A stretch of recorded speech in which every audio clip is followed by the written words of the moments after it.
Some of the notables about how things look. Your trade deadlines move to the 31st of August. There'll be a special injured list specifically for COVID-19. Teams will face only their own division and their corresponding interleague division. The DH rule will be in effect for both the American and National Leagues. And this is an idea that I heard about and never thought I'd actually see in a Major League game. Extra innings will begin with a runner on second base. Jeff Passan joins us once again. And Jeff, the details are interesting. If there are any I didn't mention that you feel are notable or any of those that specifically stand out, Jeff, what would those be?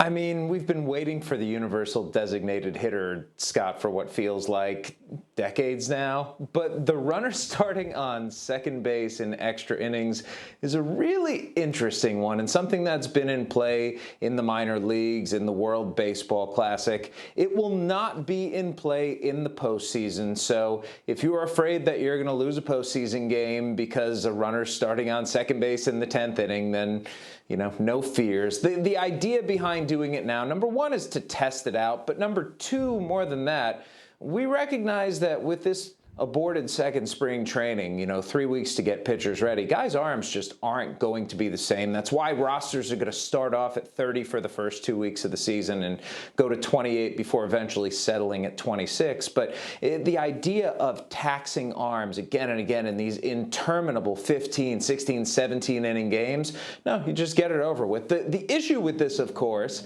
is that it winds up being one of those scenarios where you bunt a guy over to third, and then you have a couple of intentional walks, and then you're looking for a sacrifice fly. Is that really how you want games to end? It's going to be interesting to see it happening at the big league level and what the recourse really is.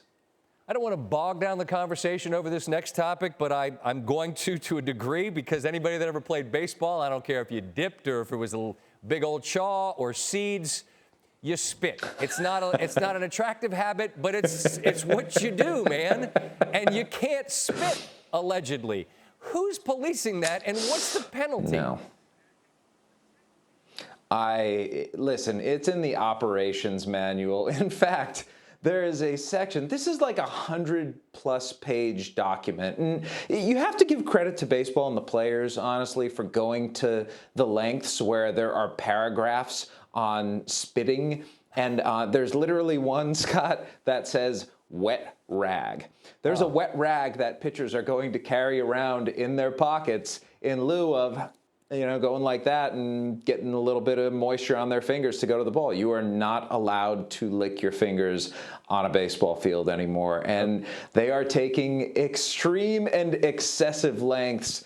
And baseball is going to look different if it gets back on the field. We've got all the money stuff taken care of. Now there's the question, of course, is the virus going to let games be played this year? And that's the last serious question that I will get to. I applaud them for trying to police it as best they can. And what we've learned is that people are going to get it. Every day there's another team that's got some players that are testing positive. To that end, what will baseball do outside a bubble to give itself an opportunity to have enough people to be on the field to play games, Jeff? That's a question that players, Scott, are still asking. I had a player text me a couple of minutes ago saying, what happens if I test positive on the road? Do I just get to hang out at the Four Seasons in this road city for a week and hang out and order room service? And yeah, I think that's pretty much the answer. The NBA and the NHL, if and when they do come back, have those questions taken care of, being in a bubble. Major League Baseball is going to be traveling. There are going to be bus trips. There are going to be plane trips. There are going to be hotel stays. There are going to be all these different disparate elements that are going to be difficult to contain. And when you look at some of the outbreaks, the Philadelphia Phillies, 7 players, 5 staff members testing positive. Colorado Rockies, 3 players today testing positive over the recent days.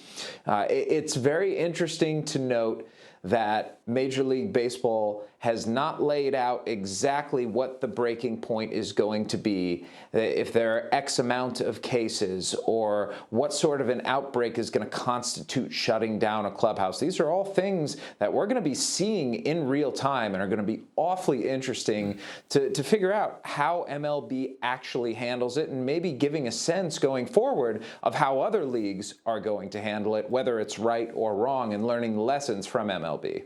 Jeff, because I care about you, and I'm going to be honest with you after all these conversations, if something goes wrong after the 1st of July, it's going to be somebody else's problem because I'm leaving and I'm not coming back until they're playing.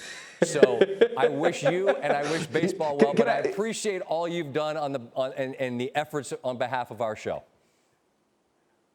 Let me just tell you one thing quickly. My dear son gave me this tie for Father's Day, and I told him that I was going to wear it on a special occasion. Mm-hmm.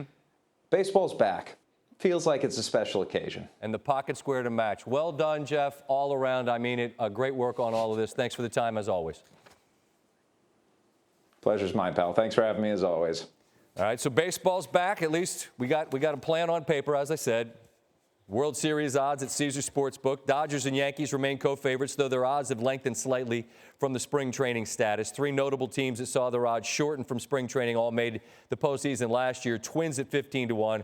They hit a zillion home runs last year. The Rays at 18-1. Also, your defending champs, speaking of stay in the fight, at 18-1. Thanks for watching ESPN on YouTube. For live streaming sports and premium content, subscribe to ESPN+.